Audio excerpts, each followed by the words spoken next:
Let's solve the option variable problem in Kali Linux. First, what we're going to do is open our terminal and we're going to check for option variable problem if we really have it. So enter Java, and after entering, you will find this line here, which indicates that you do have option variable problem. So another way you could check this, and this is by entering epictol, and you'll find this line here, picked up Java option variable. So now we are gonna do the solving. So you have to enter this prompt here.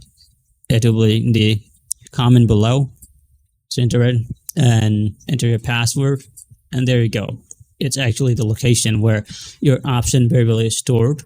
Enter this prompt, and this is also going to be in the comment below. Now look in the bottom below here, we got our option variable.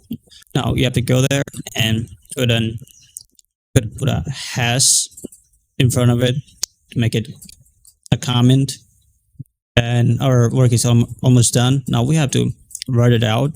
To write out, you have to press Control plus O here, Control plus O, press Enter, and Control plus X to exit. Now all you have to do is reboot your operating system here. Voila, so the problem is solved.